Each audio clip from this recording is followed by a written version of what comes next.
오늘 우리에게 주시는 말씀은 마태복음 4장 1절에서부터 11절까지 말씀입니다. 그때에 예수께서 성령에게 이끌려 마귀에게 시험을 받으러 광야로 가사 40일을 밤낮으로 금식하신 후에 줄이신지라. 시험하는 자가 예수께 나와서 이르되 내가 만일 하나님의 아들이거든 명하여 이 돌들로 떡덩이가 되게 하라. 예수께서 대답하여 이르시되 기록되었으되 사람이 떡으로만 살 것이 아니요 하나님의 입으로부터 나오는 모든 말씀으로 살 것이라 하였느니라 하시니, 이에 마귀가 예수를 거룩한 성으로 데려다가 성전 꼭대기에 세우고 이르되 내가 만일 하나님의 아들이거든 뛰어내리라. 기록되었으되 그가 너를 위하여 그의 사자들을 명하시리니 그들이 손으로 너를 받들어 발이 돌에 부딪히지 않게 하리로다 하였느니라. 예수께서 이르시되 또 기록되었으되 주 너의 하나님을 시험하지 말라 하였느니라 하시니, 마귀가 또 그를 데리고 지극히 높은 산으로 가서 천하 만국과 그 영광을 보여 이르되 만일 내게 엎드려 경배하면 이 모든 것을 내게 주리라. 이에 예수께서 말씀하시되 사탄아 물러가라. 기록되었으되 주 너의 하나님께 경배하고 다만 그를 섬기라 하였느니라. 이에 마귀는 예수를 떠나고 천사들이 나와서 수종두니라. 오늘 이 시간은 세 가지 시험이라는 제목을 가지고 하나님 말씀을 증거하도록 하겠습니다. 저와 여러분이 함께 마태복음의 말씀을 읽었는데, 오늘 본문에 보게 되어지면 예수님께서 인류를 대표해서 완전한 하나님인 그분께서 세 가지 시험을 받으시는 장면이 나옵니다. 왜 그분이 세 가지 시험을 받았을까요? 완전한 하나님이 완전한 사람으로서 인간 대표로 이 시험을 받으신 것은 바로 우리를 대신하여 우리가 통과해야 될 시험이 있기 때문에, 이 시험을 통과해야 우리가 영원한 천국에 들어갈 수 있기 때문에 예수께서 대신하여 그동안 살았던 모든 체계와 모든 부분들을 바꾸신 것입니다. 오늘도 저는 이 세 가지 시험을 받으신 그 예수님의 뜻을 우리 모두가 다 알게 되어져서 그가 이미 이기셨습니다. 그가 이미 승리하셨습니다. 그 세 가지 시험을 승리한 그런 아름다운 모습이 우리 땅끝교회 식구들 삶 속에 나타나게 되기를 간절히 소망합니다. 그런데 오늘 본문을 보시면 흥미로운 게 있어요. 시작을 하는 부분에서 성령에 이끌려 마귀에게 시험을 당했다라고 얘기해요. 자, 구절을 띄워주세요. 성령에 이끌려 마귀에게 시험을 받았다. 여러분들 이해가 되세요?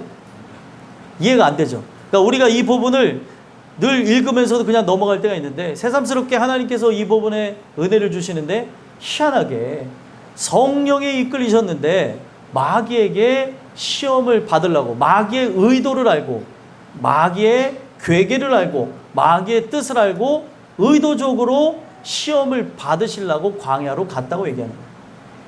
오늘날 여러분들과 제가 성령 충만하게 되어지면 나아가야 되는 장소가 있습니다. 어디죠? 광야로 나가야 돼요. 그 광야에 세상 사람들의 의식과는 다른 하나님의 귀한 역사가 세워져 있는 걸 보게 되어지죠. 사람들은 자기만의 세상 속에 살길 원해요. 애굽에서 살길 원합니다. 세상 가운데서 살길 원합니다. 하지만 하나님의 아들 예수 그리스도가 본을 보이셨던 것처럼 우리 모든 인생들이 구원을 받기 위해서는 어디로 나가야 돼요? 광야로 나가야 되는 거죠. 그래서 애굽의 왕이었던 바로 왕이 처음에 이스라엘 백성을 막을 때에 뭐 때문에 막았습니까? 광야로 나가서 예배한다고 하니까 광야로 나가서 예배하지 말고 여기서 예배를 하라고 하죠. 광야로 나가서 예배한다는 것은 그곳이 분명히 목적이 있고 뜻이 있기 때문에 그곳에 나가서 하나님은 예배를 하라는 거죠. 그래서 중요한 것은 예수님이 달려 죽으신 장소도 공교롭게도 성문 안이 아니었고 성문 밖이었습니다. 성문 밖에 바로 광야에 골고다 언덕에 사형수들이 죽는 그 장소에 예수님이 십자가에 달려 죽으셨다는 거죠. 광야라고 하는 것은요, 성경 속에서 보니까 어떤 장소로 나와요? 무의미한 것, 무가치한 것, 황폐한 것, 아무것도 없는 것, 그리고 죽음이 깃든 곳이 광야예요. 근데 하나님은 천국으로 인생을 이끌어 나가기 위해서, 가나안 땅으로 이끌어 가기 위해서 무조건 어디를 통과하게 하십니까? 광야를 통과해 가야 되는 거죠. 그 광야를 통과해야 가나안 땅에 들어갈 수가 있는 겁니다. 그 광야로 하나님께서 내모신 이유가 있어요. 애굽에서 고백하는 하나님은 의미가 없습니다. 바로 광야에서 고백하는 하나님만이 의미가 있는 거죠. 누구나 세상에서는 세상 속의 영광과 그리고 자기의 만족과 자기가 하는 모든 일이 잘 될 때에 부르는 그 하나님은 다른 하나님이에요. 망하고 그리고 상처 있고 고통과 괴로움 속에 부르는 하나님이 진짜 하나님입니다. 그래서 하나님께서는 그들을 어찌 보면은 그 애굽에서 있었던 구습을 다 씻겨내시고 은혜를 통해서 세워주시고자 바로 광야로 그들을 내몰아 가셨다는 거예요. 그래서 광야라고 하는 곳은요, 이 광야의 본래 뜻 히브리어를 보게 되면 재밌는 게 말소리가 달라지는 곳이에요. 말소리에 의해서 정리정돈이 되는 장소라는 뜻에서 나왔습니다. 자, 이게 미드바르라고 하는 뜻인데, 미드바르라는 이 광야라는 말이 다바르라는 말에서 왔어요. 다바르는 그냥 말을 하다라는 거예요. 말을 하다라고 하는 이 말이 민수기서를 보면서 하나님이 계속 지속적으로 보여주는 게 그들이 정말 하나님의 백성이 맞냐는 거예요. 하나님의 백성의 입술에서 나오는 고백은 찬송 소리여야 되고, 하나님을 드높이는 소리여야 되고, 하나님을 영광 돌려야 되는 소리인데, 봤더니 뭐 사람을 비방하고 욕하고 정죄하는 이런 부분들이 인간에게 너무나 많더라는 거예요.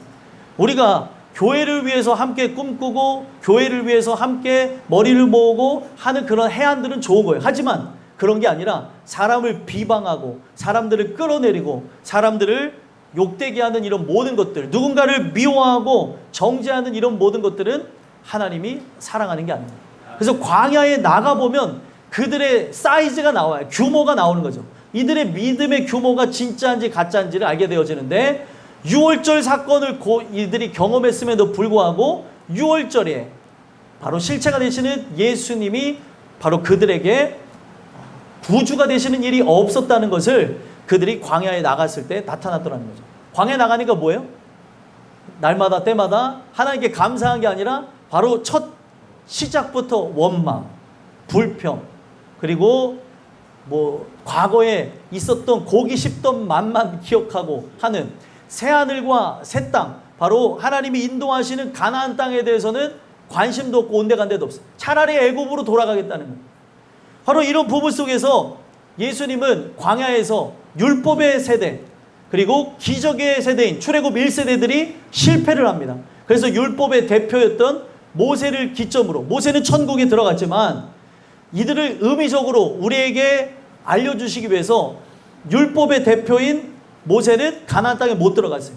우리가 율법으로는 절대 그 나라에 들어갈 수 없다는 걸 보여주는 거예요. 인간의 힘이 무력화되는 장소, 인간이 나약해지고 하나님만 바라볼 수밖에 없는 장소가 광야입니다. 그 광야에 예수님이 가신 거예요.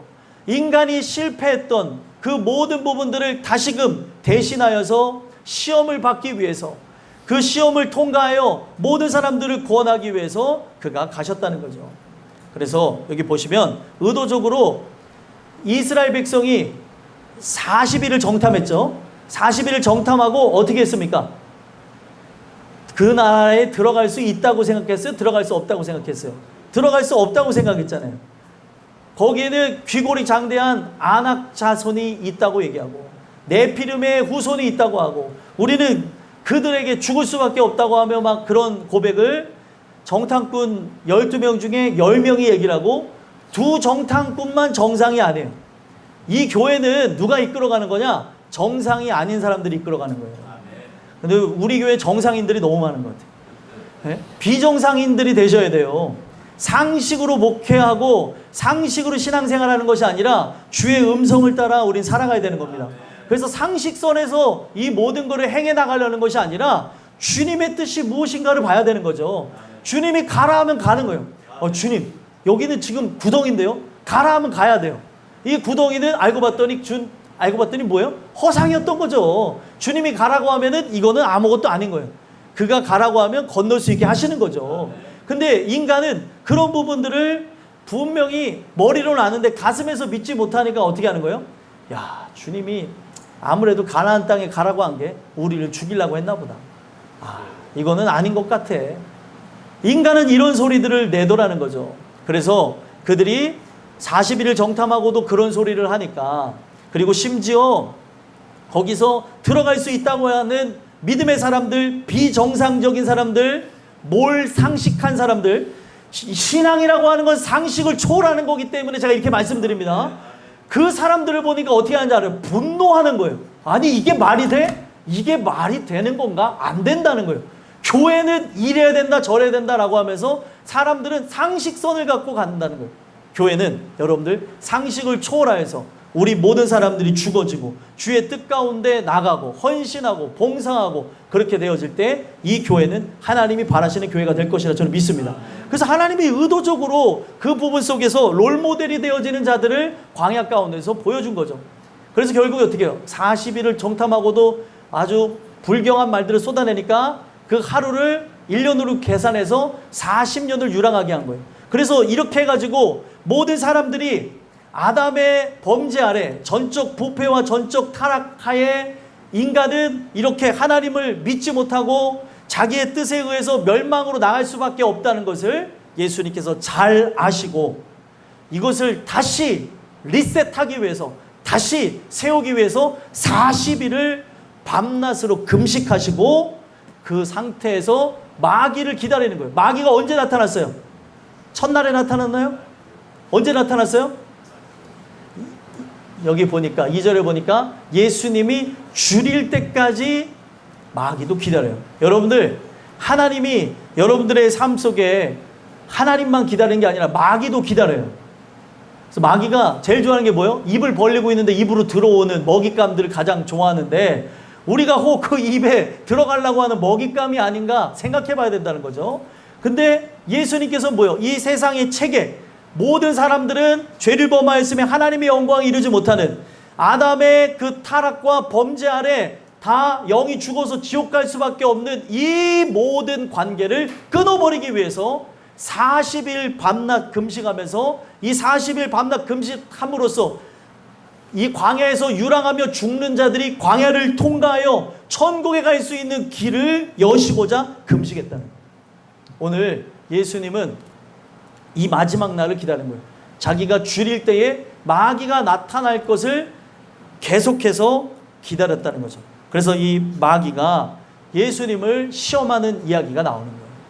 오늘 예수님은 그렇게 마귀의 그 시험을 통과함으로 여러분들을 대신하고 대속하고 여러분들을 이끌어 천국에 가기 위해 이와 같은 바로 세 가지 시험을 통과하셨다는 걸 믿으셨으면 좋겠어요. 그래서 세 가지 시험에 통과함으로 예수님은 이미 이기신 공생의 사역을 시작합니다. 이미 처음부터 이기신 거예요. 십자가에서 완성한 의미인 거지 처음부터 이기고 시작한 바로 예수님의 생애였다는 걸 우리는 기억해야 된다는 것입니다. 오늘 이 세 가지 말씀을 여러분들에게 전달해 드리는데, 세 가지 시험, 어떤 시험을 통과하셨는가 다시금 우리가 상고하는 시간을 통해서 여러분들 모두가 기억해야 되는 게 뭐예요? 예수님이 세 가지 시험을 통과했나요? 통과하지 못했나요? 통과하셨습니다. 그렇기 때문에 우리에게서 나타나야 되는 건 뭐예요? 세 가지 시험을 이긴 모습이 나타나야 될 줄 믿습니다. 그래서 첫 번째, 바로 예수님이 어떤 시험을 통과하셨습니까? 육신의 정욕을 타파하셨습니다. 그래서 우리가 이 3절에 보니까 어떻게 합니까? 3절 한번 읽어볼까요? 읽어보겠습니다. 시작. 시험하는 자가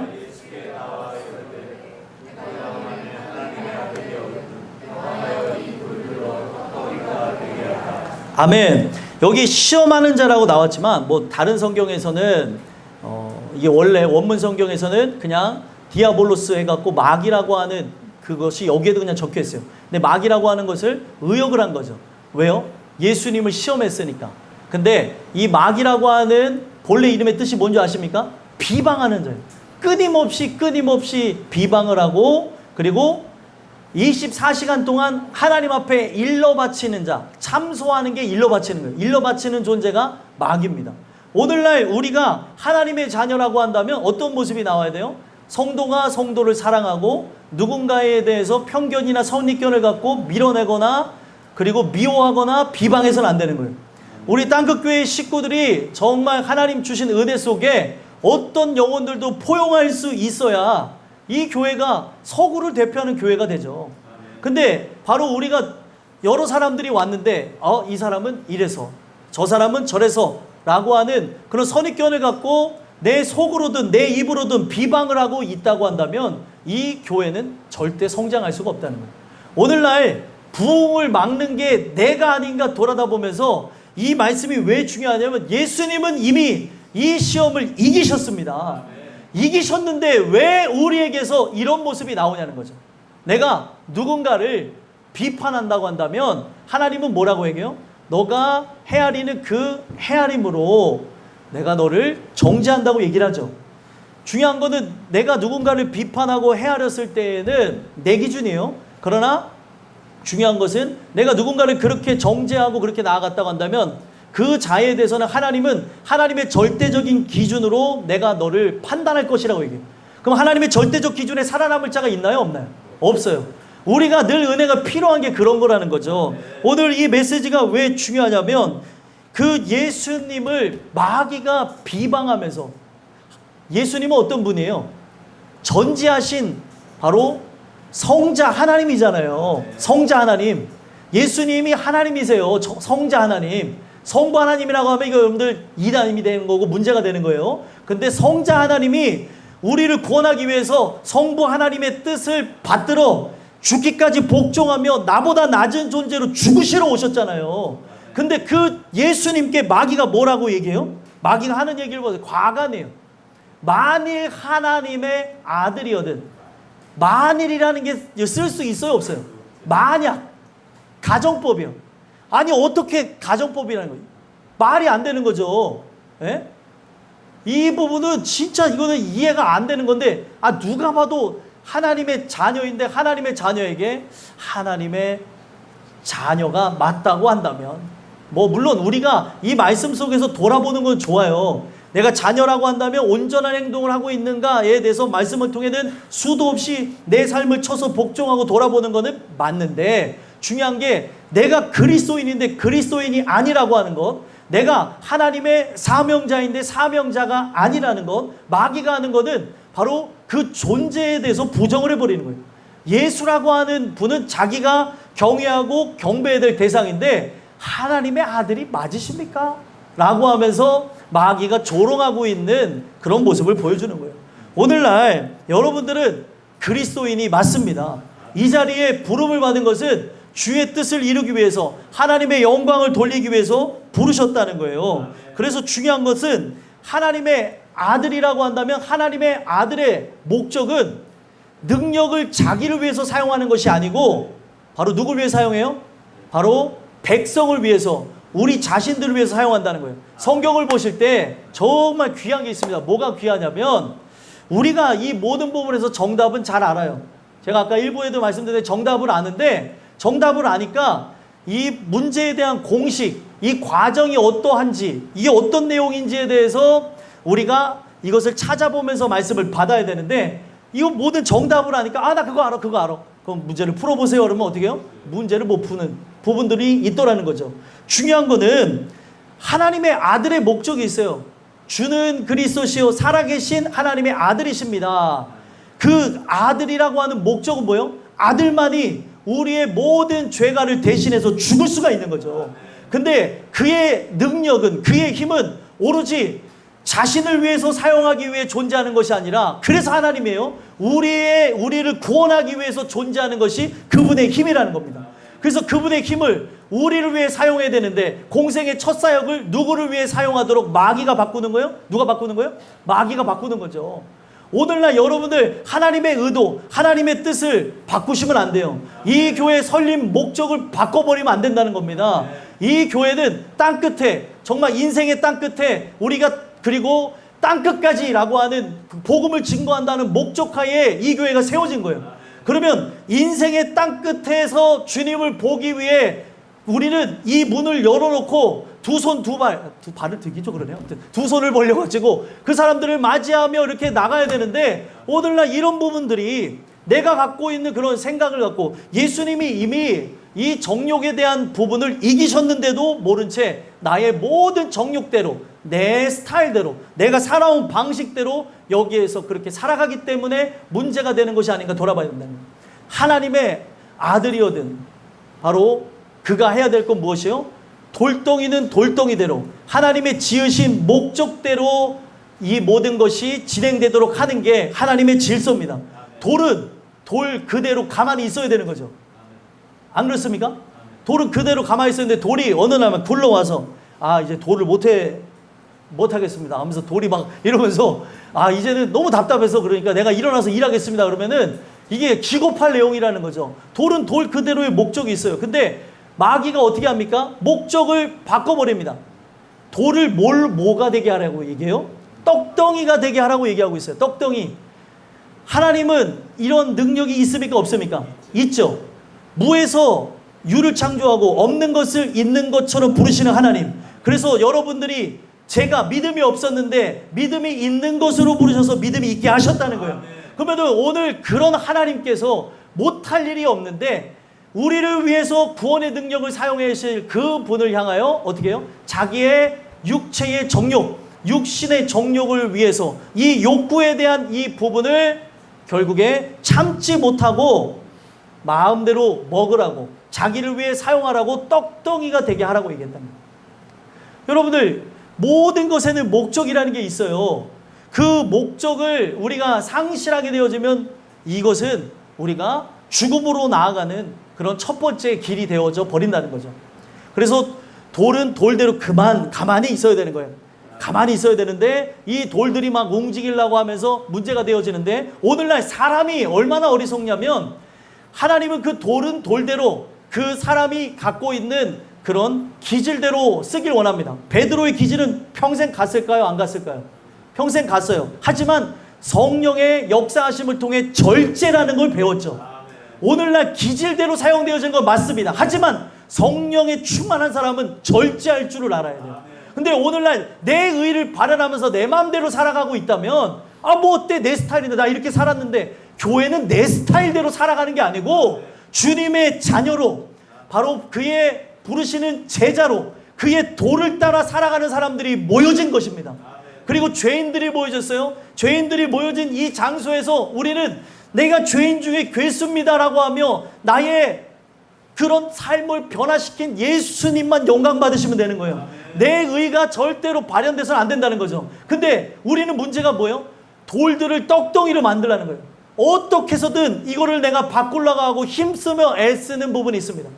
하나님은 그 은혜 속에서 돌은 돌대로 그리고 물은 물대로 흐르게 하신다는 걸 기억하셨으면 좋겠고 이 떡덩이가 되게 한다는 것은 창조 질서를 위배하고 역행하는 겁니다. 창조 질서가 뒤집어질 때는 딱 하나요. 십자가에서 뒤집어지는 거죠. 근데 이 능력을 백성들을 향해서 사용해야 되는데 누굴 향해 사용하라는 거예요? 예수님을 위해서 사용하라고 마귀가 역사를 하는 겁니다. 그랬더니 예수님이 뭘로 싸우십니까? 중요한 거는 우리 땅끝교회에게 제가 늘 말씀하는 이유가 있어요.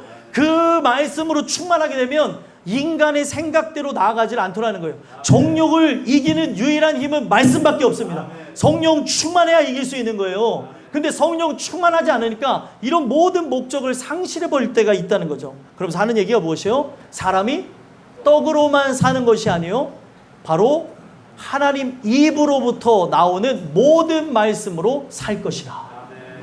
여러분들 사람이 떡으로 살아가는 게 맞아요? 틀려요? 예? 우리가 이 부분을 잘 봐야 돼요. 사람이 떡으로 살아가는 게 맞잖아요. 근데 하나님은 뭐라고 얘기하는 거예요? 떡으로 살아가는 것이 아니래요. 지금 하나님의 생각과 인간의 생각이 얼마나 큰지를 보여주는 거예요. 그러면 인간 편에 서 있는 마귀는 합리적인 이성을 갖고 사고방식을 갖고 우리를 흔들어 놓는 거예요. 흔들어 놔서 이 교회가 이렇게 나아가는 데서 중요한 거는 우리가 합심하여 한 마음 한 뜻 한 곳을 바라봐야 되는 거예요. 근데 그렇게 나아가는 데서 어떤 기득권을 가지려고 그러고 텃세를 부리려고 그러고 오늘날 사람을 포용하고 사람들을 보듬어줘야 될 사람들이 자기 의의를 발현하는 거죠. 오늘날 그런 방식으로 나아가는 데가 교회가 아닙니다. 교회는 점점점 주님 주시는 은혜 속에 더 낮아지고 겸손한 자들, 바로 하나님 말씀에 붙어서 나란 존재가 사라진 자들이 모여지는 데가 교회예요. 아직까지 아닐 수 있어요. 하지만 이제 기한이 되어졌다면, 때가 됐다고 한다면 이제는 어린아이에서 어른으로 성장해야 되는 거죠. 생각해 보세요.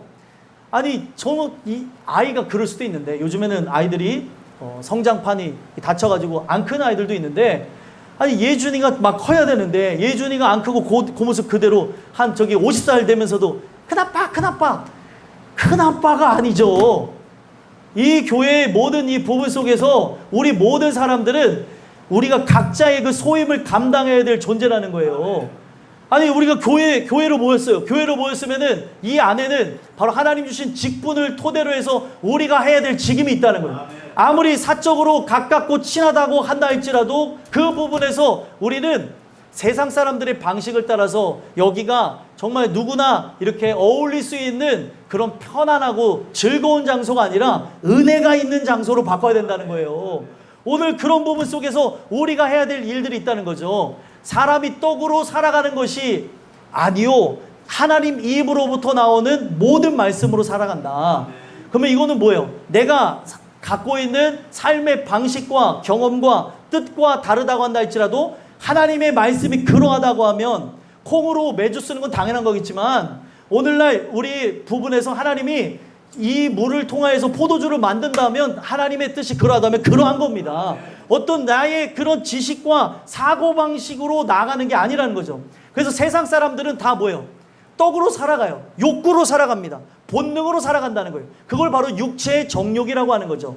그래서 아담과 하와가 어떻게 합니까? 아담이 본즉 바로 처음부터 뭐래요? 먹음직도 하고. 자, 먹음직하다는 게 뭐예요? 너무 먹고 싶은 욕구가 올라오는 거죠. 이게 바로 육체의 정욕이에요. 모든 사람은 먹고 싶으면 먹어야 되는 욕구를 이겨낼 수가 없습니다. 그리고 이 욕구라고 하는 거는 하나님이 적절하게 주신 게 이 욕구를 못 느끼면 사람은 굶어 죽어요. 이게 그래서 욕구를 느끼는 게 복이라고 하잖아요. 어떤 친구가 정말 아사 상태에 빠질 뻔해가지고 병원 가서 치료를 받았대잖아요. 이걸 배고픔을 못 느껴가지고. 그러니까 그런 질병이 있다는 거죠. 이거는 당연히 느껴야 될 욕구인데 중요한 거는 하나님이 뭐라고 얘기하는 거예요? 우리는 본능을 따라 살아가는 것이 아니라 하나님 말씀대로 살아가는 거예요.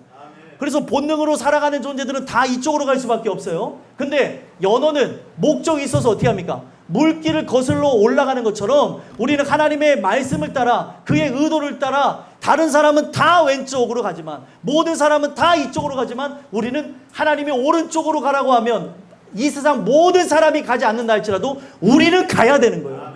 하나님 말씀이 그러하다고 하면 그 말씀을 믿어야 되는 거죠.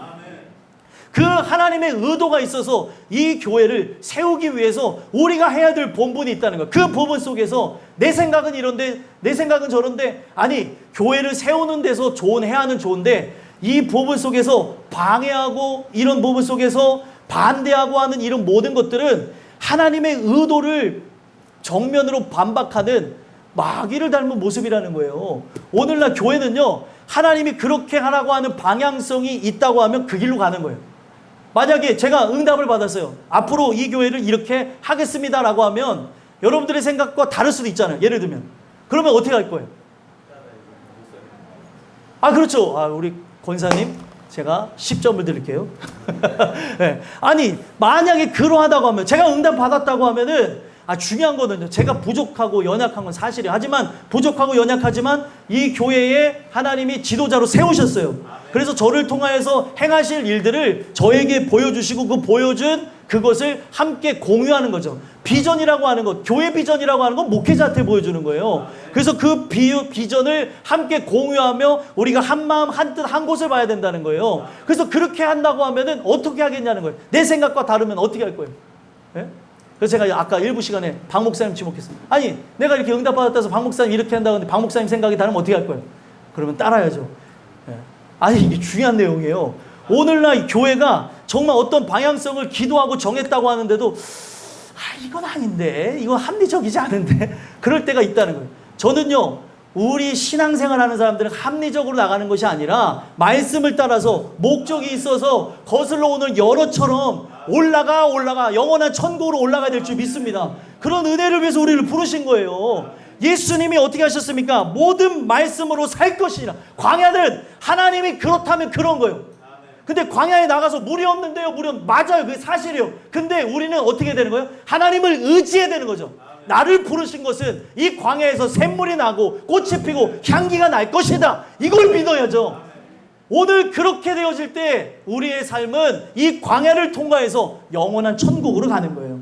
그걸 위해서 우리를 부르셨다는 것, 그걸 꼭 기억했으면 좋겠습니다. 그래서 예수님이 바로 이와 같은 시험을 말씀으로 이기셔서 첫 번째를 통과하셨고, 두 번째 시험은 뭐였어요? 두 번째 시험은 바로 이생의 자랑이라고 하는 걸 타파하신 것입니다. 이생의 자랑이 무엇인가 하고 봤더니 바로 예수님을 어디에다 올려요? 성전 꼭대기에다가 세워요. 성전 꼭대기에 세우면은 이스라엘 민족의 종교는 뭐예요? 유대교고, 하나님을 믿는, 그 유일신 하나님을 믿는 종교를 갖고 있잖아요. 그러면 그들이 어떻게 합니까? 거기에 선 것만 봐도 주목을 하겠죠. 그리고 그 마귀가 어떻게 하게 되어집니까? 일단은 거룩한 성전 꼭대기에다가 예수를 세워서 모든 사람이 보게 하는데, 여러분들 이게 바로 십자가에 대한 반박을 보여주는 거예요. 십자가는 모든 사람들에게 필요한 게 아니에요. 죄인들에게 필요한 겁니다. 하나님의 은혜로 변화받을 죄인들에게 필요한 게 십자가인 거죠. 그래서 중요한 거는 찾는 자들에게 그 십자가가 세워지기 위해서 성문 안에 성전 꼭대기에 예수님을 매다른 게 아니에요. 예수님이 거기에 계셨던 게 아니고 성문 바깥에 세워지게 됐다는 거예요. 성문 바깥에. 그래서 히브리서 보게 되면 정말 주님을 위해 믿음의 선진들과 같이 믿음의 사람이 되고자 하는 자들을 뭐라고 얘기해요? 영문 바깥으로 나가라잖아요. 영문 밖에 뭐가 세워졌다는 거예요? 십자가가 세워졌다는 거예요. 그러면 그 길을 예수님께서 개척하셔서 좁은 문을 만드시고 좁은 문을 그가 여시고 좁은 길을 걸어가는 그 길을 개척해야 되는 것을 마귀는 뒤집어서 넓은 문, 넓은 길로 가는, 모든 사람들을 힘의 원리로, 권력의 원리로 누르는 그 부분들을 위해서 예수님을 슈퍼스타로 만드는 거예요. 생각해 보세요. 그 미국 영화에 나오는 그 슈퍼 히어로에 대한 롤 모델이 예수님이에요. 그래서 그 어떤 슈퍼 히어로에 대한 이 부분들이 어찌 보면 우리가 제일 잘하는 게 슈퍼맨이죠. 슈퍼맨의 옷이 어때요? 솔직하게. 예? 좀 이상하지 않아요? 뭔가 변태스럽지 않습니까? 슈퍼맨 미안해. 아무튼. 근데 그 왜 그러냐면 예수님을 희화화해서 우스갯거리로 만들기 위해서 만들었던 거예요. 그게 다. 빤스, 죄송합니다. 아무튼 이렇게, 날아다니는데 망토는 뭐 이렇게 하는데 그게 뭐냐는 거예요. 그게 바로 우리의 진정한 히어로 되시는, 영웅 되시는 예수님을 이렇게 뒤집어 놔가지고 그렇게 세상 속에 있다가 막 확 변해서 나가는데, 세상 속에 나갈 때 더 우스꽝스러운 모습으로 쫄쫄이 입고 그 타이즈를 입고 이렇게 나가셔서 막 날아다니는 모습으로 예수님을 격하한 게 그런 거라는 거죠. 우리가 성경을 보게 되면 문화가 어떻게 돌아가는지도 보이더라는 거예요. 이게 모든 게 다 기독교를 다 반박하고 우습게 만드는 그런 부분 속에서 이런 사업들이 다 진행되었다는 거죠. 근데 보세요. 마귀는 이 힘의 원리를 갖고 그가 죽으셔야 모든 죄를 담당하고 구원을 하는데, 그렇게 하지 않고 이 사람들이 힘에 눌려서 그냥 억압되어져서 그렇게 나오도록 꼭대기에 세우고 어떻게 해요? 뛰어내리라고 하는 거예요. 6절을 보니까 뛰어내리면 누가 와서 바친대요? 너무 쉽잖아요. 누가 와서 바쳐요? 네? 천사들이 와서 바친대잖아요. 여러분들이 바치실 건 아니죠. 예수님 하면서. 네. 우리는 그래야 되는 게 맞겠지만 그런 부분이 아니라 이 부분을 보게 되면 뛰어내리면 천사들이 수종 들면서 바칠 거라는 거. 그러면 사람들이 어떻게 하겠어요? 예수를 믿을까요? 안 믿을까요? 믿죠. 막 천군 천사가 막 이렇게 호위하면서 예수님을 싹 바치고 그렇게 하게 되면 저 분이 하나님의 아들이구나 라고 하면서 그렇게 하게 되니까, 이 부분은 뭐예요? 이들이 그 힘의 논리에 그들의 정말 이 죄악에 대한 마음은 하나도 회개할 마음이 없으면서도 저분이 하나님이라고 하는 것을 인식하고 억지로 그렇게 나아가는 그런 부분들이 있더라는 거예요. 여러분들, 우리가 은혜를 통해서 이 자리로 나오는 것이지 절대로 우리가 그렇게 나아갈 수가 없어요. 물론 우리가 건면을 할 때 강권하여 여기로 모셔올 수는 있겠지만 우리가 은혜를 받아야 진짜 택함을 받은 자로 바뀌어지는 것입니다. 그래서 이 내용이 왜 중요해요? 발이 돌에 부딪히지 않게 하리라고 하는 이 말씀을 통해서 예수님께 큰 길을 제안하는 거예요. 누가요? 마귀가. 감히 마귀가 그런 일을 하면서 여기서 보게 되면 또 예수님이 하나님의 아들인 거 맞아요? 틀려요? 맞는데 또 여기도 만약이라는 걸 또 붙이는 거예요. 마귀는 그렇다니까요. 여러분들이 진짜 하나님의 자녀라고 하면 그 자녀 모습 그대로 하나님의 영광을 위해서 살아가야 될 거라 저는 믿어요. 근데 그 부분 속에서 마귀는 뭐를 줘요? 의심을 주죠. 돌아봄과 의심은 달라요. 그러니까 내가 진짜 하나님의 자녀라고 맞다고 한다면 참된 열매가 있는가라고 하면 돌아봄이라고 하는 건 좋은 거예요. 근데 내가 믿음에 대해서 막 늘 의심하며, 아니 생각해 보세요. 우리가 하나님의 자녀인데 늘 이 믿음에 대해서 불신하고 이 부분에서 의심하고 살아가요. 나를 봐서는 그건 당연한 거예요. 그러니까 나를 보지 말고 우리를 보지 말고 누굴 바라보자고요? 신실하신 하나님을 보자는 거예요. 하나님의 신실함이 여러분들을 신실하게 할 걸 믿자고요. 그 신실함에 모든 걸 걸자는 거예요. 우리는 우리 스스로 신실해질 수가 없어요.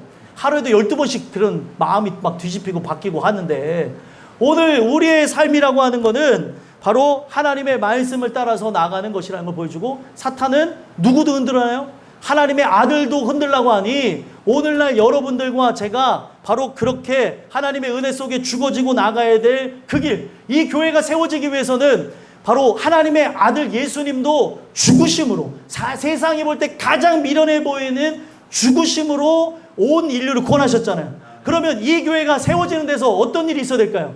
여러분들 모두가 다 죽어져야, 썩어져야 100배, 60배, 30배 결실이 맺는 거예요. 오늘날 왜 교회가 점점 이렇게 성장을 못하는 줄 아십니까? 과거에는요, 이 초기 기독교가 왔을 때는 집 팔고 땅 팔고 냉장고 팔아, 정말 천국을 사겠다는 심정을 갖고 교회를 세웠대요. 근데 요즘에 교회를 그렇게 세우면, 아이고 요즘 누가 그렇게 교회를 합니까? 요즘에 누가 그렇게 헌신을 해요? 하면서 여러분들 그런 세대가 많이 변했다는 거죠. 그러니까 과거는요, 예수님을 위해서 전부를 드린 자들이 있었다는 거예요. 그러니까 120년 된, 130년 된 교회가 있었다고 하는 것은 사람들이 기억도 못하는 그 세대에 정말 자기의 모든 삶을 헌신하여서 세운, 정말 사라진 그 미랄 같은 존재들이 있었기에 지금 큰 교회들이 있는 거예요. 그러면 큰 교회는 지금 큰 교회의 역할을 감당하면 되겠죠. 정말 많은 사람들을 모아놓고 하나님이 원하시는 그 뜻을 그들에게 증거하며 해야 될 몫이 따로 있는 거예요. 그러면은 오늘날 우리 교회가 중형교회 아니면은 대형교회, 대형교회까지 생각도 하지도 않아요. 우리 교회가 정말 차차해서 개척교회에서 중형교회로 성장하려면 여기 있는 모든 사람들이 내 의의를 드러내지 않고 죽어질 때, 내가 죽어지고 모든 사람들을 포용하고 품을 때, 감정이 아니라 그리스도의 그 은혜를 갖고 다 품고 할 때 이 교회가 서구를 대표하는 교회가 되는 거예요. 근데 죽어져야 될 사람들이 죽지 아니하고 기세가 등등하고 이 교회를 위해서 헌신한다고 하면서 다른 길을 걸어가는 건 아닌가 돌아봐야 된다는 거죠. 나는 제일 열심히 하고 제일 헌신한다고 하는데, 제일 열심히 하고 제일 헌신하고 제일 믿음직했던 게 가룟 유다였어요. 여러분들, 오늘날 이 교회를 세워나가는 데서 가룟 유다 짓을 내가 할 수가 있음을 봐야 된다는 거죠. 만약에 여러분들 우리 교회가 이런 부분으로 가겠다고 하면 그는 가는 거예요. 제가 아까 일부에도 말씀을 드린 게 있습니다. 뭘 말씀을 드렸냐? 제가 금식을 했던 근본적인 이유는 건강은 두 번째였고, 첫 번째는 이 교회를 개혁하기 위해서 하나님 주신 마음이 있어가지고 금식하러 올라간 거예요. 응답을 받았을까요? 못 받았을까요? 응답을 받았고, 응답을 받은 내용을 분명히 제 마음속에 품게 하셨고, 이것을 두 사람을 거쳐가면서 동일한 어구와 단어까지 다 들었어요. 저는 이건 하나님의 뜻이에요. 하나님의 뜻 가운데 하나님이 정말 이 부분 속에서 이 교회를 세워나가기 위해서, 정말 서구를 대표하는 교회가 되게 하기 위해서 나부터, 우리 모든 부분부터 대대적인 수술을 해야 되는 것이구나 라는 걸 보여줬다는 거죠. 그래서 제가 9월 달부터 이 교회를 바꿀 시행을 할 겁니다. 아, 왜? 지금 바로 하죠. 왜? 그럽니까? 기도를 하고 있어요. 기도해서 여러분들 제가 어떤 결정을 내리고 어떤 일을 한다 할지라도 하나님이 주신 응답이라고 생각하고 믿어주시고 함께 나갔으면 좋겠어요. 그리고 그렇게 해서 이제 제가 중점적으로 하려고 하는 게 속을 만들 거예요. 속장과 인도자는 이제 겸직을 해가지고 그렇게 그 역할을 감당해야 될 것인데, 이 교회가 개척교회로서 정말 많은 사람들을 품을 만한 이런 때가 됐다는 거죠. 과거는 우리가 상처도 많고 아픔도 많고 그리고 훈련이 되지 않아서 이런 부분이 있었는데, 이제 진짜 예수님을 사랑하는 게 찐이라고 한다면, 사실이라고 한다면, 교회가 이런 방향성으로 추구하겠다고 한다면, 내가 예전에 가졌던 모습이 이것이라고 하면은 내가 익숙해서 하기를 편한데 이거 버리기 어렵습니다 라고 하는 게 아니라, 이런 방향으로 나가겠다고 하면은 이제 여러분들 모두가 다 리더가 되기 위해서, 이 교회가 세워지기 위해서 준비를 해야 되는 거예요. 저는 예전에 삽을 못 파는, 삽을 파야 되면 삽질을 해야 되는 거예요. 말이 그렇다는 거죠. 오늘날 우리가 바로 그와 같은 모습으로 나가기 위해서 우리가 죽어지게 될 때, 예수님이 좁은 길로 나갔잖아요. 그가 결국에 십자가의 죽으심으로 우리에게 영원한 바로 새로운 길을 여시지 않았습니까? 바로 우리가 그렇게 죽어지게 되어질 때 여러분들을 통하여, 저를 통하여 바로 어떤 일들이 일어나는 거예요? 여기에 많은 열매들이, 우리가 넓은 길로, 좁은 길로 가는 것이 아니라 모두가 헌신하고 서로 포용하고 사랑하고 그리고 서로 간에 대화하고 인사하는 이런 부분 속에서 우리 교회가 더 성장하게 될 거라고 저는 믿어요. 이 부분이 정말 하나님께서 우리에게 바라시는 바라는 걸 보여주고, 그러면서 예수님이 어떻게 이기셨습니까? 말씀을 갖고 그대로 이걸 이기시면서 주 너의 하나님을 시험하지 말라는 거예요. 이게 맞나 틀리나, 이렇게 하면은 나는 큰일 나는데, 이렇게 하면 힘든데, 아니에요. 그렇게 우리가 바로 가야 된다고 하면 가는 거예요. 주님이 이미 이기셨잖아요. 이기셨다고 한다면 이 교회를 세우기 위해서는 우리는, 나라고 하는 존재는 없어질 존재로, 나라고 하는 존재는 어떤 부분에서 속을 다 내어진 존재로 다 모든 사람을 품어야 된다는 거예요. 끝나고 나서 다 인사들 하세요. 아직까지 인사 안 한 사람들이 있는가 모르겠어요. 이 교회를 다니면서 서로 보면서 안녕하세요 해야 되는데, 인사부터 배워야 돼. 애들부터 노년에 이른 부분까지 다 인사할 줄 알아야 돼요. 안녕하세요 했는데 인사하겠지? 인사하면 안녕하세요. 먼저 인사하면 되잖아요. 먼저 다들. 예? 아니, 어른이 애기를 보면서 먼저 인사하면 좋잖아요. 그러면서 먼저 인사하고 나서 이렇게 어른을 보면 인사를 하는 거야. 우리는 정말 예수 안에 한 가족이지 않겠니? 너 그렇게 해서 나 천국 가서 늘 볼 수 있겠어? 농담입니다. 아무튼 그렇게 하면서 그렇게 얘기를 해서 아이들하고도 이렇게 얘기를 해야 되는 거죠. 우리 모두가 바로 그런 부분 속에서 그와 같이 나가게 되어질 때, 하나님이 바라시고 원하시는 교회, 정말 이 서구를 대표할 수 있는 교회 될 수 있을까? 우리가 다 죽어지면 가능해요. 여기에 정말 1000명의 몫을 하는 사람, 10,000명의 몫을 하는 사람, 100명의 몫을 하는 사람은 언제 나타나는 줄 아십니까? 죽어져 봐야 나오는 거예요. 죽어지면 100배 맺을 사람이 있고 죽어지면 60배, 30배가 있는데 아직 안 죽어졌으니까 잘 모르는 거예요. 여러분들, 저부터 죽겠습니다. 저부터 은혜를 통해 죽기를 고대하며 하나님의 은혜를 간구할 테니, 우리가 그렇게 하면서 하나님이 이렇게 하는 거 아닌가 저렇게 하는 것이 아닌가, 우리가 인간 생각대로 시험하며 넓은 길을 추구하지 말고 좁은 길을 가면서 이 교회를 세워나가는 귀한 은혜가 우리 모두에게 있었으면 좋겠습니다. 마지막 세 번째는 어떤 시험을 통과하셨죠? 바로 안목의 정욕을 타파하신 줄 믿습니다. 안목의 정욕을 타파했다는 게 뭐예요? 8절 한번 읽어볼까요? 읽어보겠습니다. 시작. 마귀가 또 그를 데리고 아멘. 마귀가 또 그를 데리고 지극히 높은 산으로 가서 천하 만국과 그 영광을 어떻게 했대요? 보여줬다는 거예요. 자, 안목의 정욕이라는 것은 봤기 때문에 갖고 싶어지고, 봤기 때문에 되고 싶어지고, 봤기 때문에 살고 싶어지고, 봤기 때문에 그리고 사고 싶어지고, 같은 말이네요. 아무튼 이런 부분들, 갖고 싶고 되고 싶고 그리고 하는 이런 모든 원하는 것들에 대한 부분이 안목의 정욕에 대해서 얘기를 하고 있는 겁니다. 그래서 우리 안목의 정욕이 잘 실현되어지는 거, 이제 많은 사람들의 얘기를 통해서 우리 교인들은 많이 그런 분들이 없으니까 얘기를 하는데 어디서 발현되는 줄 아십니까? 홈쇼핑 광고를 보실 때 안목의 적용이 잘 발현이 된대요. 그래서 꼭 사야 되는 것을 사는 것이 아니라 꼭 사지 않아도 되는 것을 사게 되는 경우가 있대요. 홈쇼핑의 장점은 꼭 사지도 않는 것을 사게 하는 능력이 있다고 합니다. 대부분 그렇다는 거예요, 그게. 오늘날 우리가 그 안목의 정욕이 이루어지는 그런 부분 속에서 그 뭐 사는 거 안 사는 거에 대한 문제가 아니라 사람은 봤기 때문에 그러한 욕구가 실현되게 된다는 거예요. 욕구가 막 발동하게 되는데 이 부분 속에서 천하 만국과 그리고 그의 영광을 누구에게 보여줬어요? 예수님에게 보여줘서 마귀가 하는 짓을 보자는 거예요. 마귀가 하는 짓을. 마귀가 어떻게 해요? 엎드려 경배하면 이 모든 것을 내게 주겠대요. 맞습니까? 틀립니까? 천하 만국의 영광이 누구의 것이요? 하나님 것이잖아요.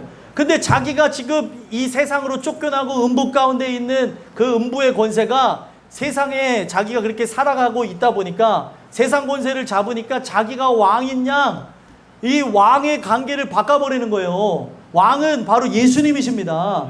그분이 왕이신 것을 바꿔서 어떻게 하는 거예요? 자기가 왕인 것 마냥 자기에게 경배하면 주겠다는 거예요. 아니에요. 오늘날 우리가 진짜 이 목적을 바로 알아야 되는데 우리가 존재하는 건 뭐예요? 하나님께 영광 돌리기 위해서, 하나님만 섬기기 위해서, 하나님의 기쁨이 되기 위해서 존재하는 겁니다. 이 교회가 존재하는 이유가 뭐죠? 하나님께 영광 돌리고 기쁨이 되기 위해서 존재하는 거예요. 그러면 여러분 이게 되게 중요한 것인 게 예수님이 뭐라고 하면서 마귀의 그 역사를 이기셨습니까? 10절 읽어볼게요. 10절 읽어보겠습니다. 시작. 예수께서 말씀하시되 사탄아 물러가라 기록되었으되 주 너의 하나님께 경배하고 다만 그를 섬기라 하였느니라. 아멘. 여러분들 사탄의 역사는 내 마음속에서도 나타날 때가 있고 내가 갖고 있는 이식과 그 어떤 사상과 이념에 의해서 나타날 때가 있고요. 그리고 또 외부에서 들어오게 될 때가 있을 때 여러분들 어떻게 하냐? 사탄아 물러가라 해야 되는 거예요. 아멘. 겉으로 하시면 안 됩니다. 예? 아무리 사탄 짓을 한다고 해서 이 사탄아 물러가라 하면 그때는 야 이렇게 되는 거야 다. 이 사탄아 물러가라는 속으로 해야 되는 거죠. 속으로. 아 진짜예요. 내 스스로에게도 해야 되고 주변인들에게도 아니 그 사람을 미워하면 안 되고 그 사람 속에서 역사하는 영향을 꾸짖으라는 거예요. 사탄아 물러가라. 아 오늘날 이런 부분이 우리에게 나타나야 되는 사탄아 물러가라 하면서 일부러 하나님이 예수님의 입술을 통해서 뭐라고 해요? 의도적으로 기록되었으되. 자 기록되었다는 것은 이게 어떤 얘기냐면 과거에 이미 있었던 말씀이라는 걸 얘기하죠. 신명기 말씀을 6장에서부터 8장 어떻게 보면 3장을 인용을 해가지고 예수님은 이걸 다 반박해버리셨어요. 6장에서부터 8장 가지고 마귀를 그렇게 쉽게 제압하셨다는 거죠. 근데 여러분들이 이 성경을 정말 하나님 은혜 가운데 정말 이 손바닥에 있는 것처럼 훤하게 보게 되어진다면 마귀의 괴계를 능히 대적할 수 있다니까요. 예수님이 그 3장의 말씀을 갖고 마귀를 완벽하게 이겼다는 거 신명기 말씀으로. 근데 그 부분 속에서 기록되었다고 하는 말은 과거에 쓰여졌던 말씀이 지금도 앞으로도 사용되어질 걸 얘기하는 거예요. 기록된 말씀이 정말 힘이 있어서 나의 삶의 모든 부분을 관장하고 변화시킬 수 있다는 겁니다. 그래서 이 말씀과 함께 나가면 여러분들은 살 수 있는 거예요. 그래서 주의 말씀이 내 입에서 떠나게 하지 말지어다. 그러면 내가 어디로 가든지 내가 너와 항상 함께 할 것이니라. 이것이 입에서 떠나가면 안 되는 거예요. 그래서 통독도 하고 암송도 해보고 해야 되는데 아니 우리가 자발적으로 맡겼잖아요. 자발적으로 여러분들에게 이제 성경을 읽으라고 하면 성경을 통독을 하셔야 되고 성경을 암송하면서 내 입에서 이것이 막 떠나가지 않도록 하게 되어질 때 생각해 보세요. 우리 땅끝교회 식구들이 막 성경에 있는 구절 막 100구절을 누가 외우고 200구절 외우고 300구절 외우고 그러면 입에서 이 말씀이 주주주주 나온다니까요. 그렇게 되어지면 이 말씀이 입체화되어져서 이 말씀이 육신이 되어져서 이 땅 가운데 오신 예수님이 있었던 것처럼 말씀이 현실이 되는 걸 보게 되는 거예요.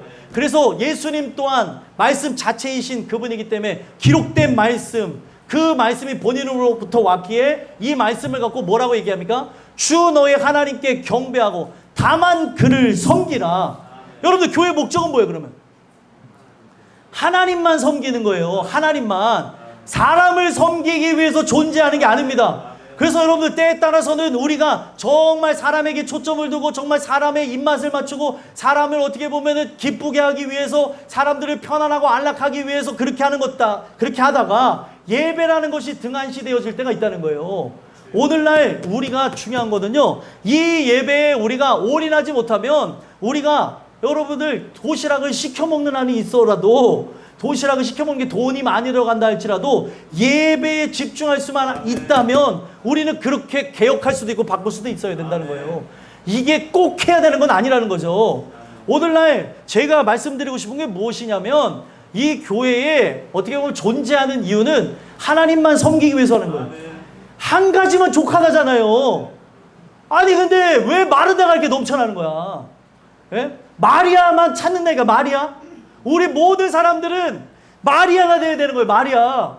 근데 우리는 뭐예요? 마르다가 되려고 하는 거죠. 예수님이 뭐라고? 주님 발 아래 철없어 보이지만, 아니 저렇게 개념 없어 보이는 것 같지만 뭐 하는 것이야 라고 생각했지만 이 말씀에 목숨 거는 자를 찾는다니까요. 그 목숨 거는 자들에 의해서 바로 소속도 생기고 함께 이 하나님 나라를 꿈꿔가는 거죠. 이 교회의 진짜 목적은 하나님을 섬기기 위해서라는 거예요. 사람을 섬기기 위해서가 아니라는 거죠. 사람을 섬기는 게 여러분 잘못됐다는 게 아닙니다. 근데 주객이 전도되면 안 되는 거예요. 우선순위를 바꾸면 되는 게 아닙니다. 우리의 삶의 유일한 목적은 하나님을 섬기는 거예요. 그것을 우리가 기억하고 나가게 되어진다면 오늘날 우리 교회가 어떤 바람을 갖고 바꾼다고 한다 할지라도 이렇게 바뀌겠구나 이거를 봐야 되는 거예요. 우리 청년들은 기대요. 목사님하고 사모님하고 할 일이 많아요. 얘네들 아멘이 없네. 아무튼 뭐 제가 하면 하는 겁니다, 여러분들.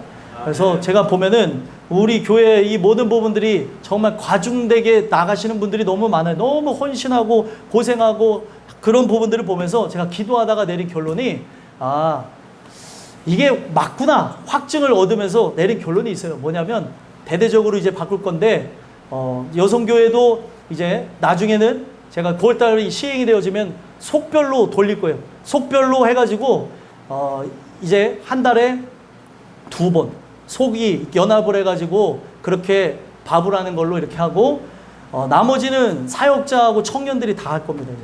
사역자하고 청년들 눈이 커졌는데 그런가 보다 생각하면 되는 거예요. 주님께서 나를 이제 쓰시는 거구나. 전 요리를 못 하는데요. 예, 우리 현호가 요리를 잘하고 우리 드로도 칼질을 잘하고 가끔 자기 손을 썰어서 그러는데 우리 선영이도 잘하고 우리 병영 집사님도 잘하고 다 잘해요. 그리고 청년 같은 애들도 다 갖다 쓸 거니까 그렇게 해가지고 우리가 진짜 이 부분에서 너무 헌신해서 번아웃이 오면 안 돼요. 이 교회라는 것 때문에 교회 오는 게 두려워 만드는 거. 교회 가면 이 일을 해야 되는데 일하러 오는 곳이 아니라 은혜 받으러 오는 곳이에요. 은혜 받고 충만해야 살죠. 근데 충만해야 될 사람들이 일을 해서 다 지쳤어요. 전도하며 주님의 영광을 위해 돌려야 될 사람들이 다 지쳐 있으니까 교회가 어디로 가야 되는데 이 나아가야 될 방향성이 반대로 나갈 때가 있다는 거예요. 기도하다가 되는 결론. 이게 되게 쉽지는 않은 건데 하나님께서 이 부분 속에서 해야 된다는 것을 보여주기 위해서 희한하게 저는 모든 건 우연이 없다고 생각하거든요. 제 아내랑 농수산물 시장도 갔다 오게 하셨고 제가 일부러 말씀드린 농수산물 갔다 오게 하셨고 신현시장도 갔다 오게 하셨고 거기에 이제 돌아가는 모든 이 부분 속에서 어떻게 하면 여성교회 그 힘들게 고생하시는 분들의 그 노고를 풀어드릴 수 있을까? 그리고 더 어떻게 보면 사역전선으로 은혜전선으로 나오게 할 수 있을까? 하나님이 벌써 2주 전부터 다 그 부분을 보여주시고 다 생각하게 하셨고 그 부분 속에서 우리 모두가 다 이제는 이 교회가 성장하기 위해서 어떤 움직임으로 나가야 될지 은혜의 움직임 정말 예배에 대한 사모함을 갖고 모든 사람들이 나가게 하시기 위해서 그렇다는 거예요. 지금 말씀드린 부분에서 헌신한 분들이 지금 예배에 헌신하지 않는다는 얘기가 아니에요. 우리 모두가 다 하나님을 향한 열정이 분산되면 안 되는 거예요. 이 열정은 오로지 예배를 드리는 데에 열정을 쏟아야 되는 거예요. 여러분들 예배와 그리고 전도와 그리고 선교와 그리고 우리가 하는 이 모든 봉사가 함께 어우러져야 되는 거죠. 그래서 예배를 통해 은혜를 받아야 그 외적인 것들이 함께 나가는 거예요. 예수님이 정해 주셨어요. 다만 하나님께 경배하고 다만 그를 섬기라. 우리가 존재하는 게 이거라고. 교회가 존재하는 게 예배를 드리기 위해서 이런 부분에 준비도 돼야 되는 거죠. 그래서 여러분들 오다가 보면 저기 여기에 조용히 제가 약간 소심하잖아요. 예? 예, 써붙였어요. 예, 써붙여서 이렇게 해가지고 우리가 어떻게 하자는 거예요, 이제.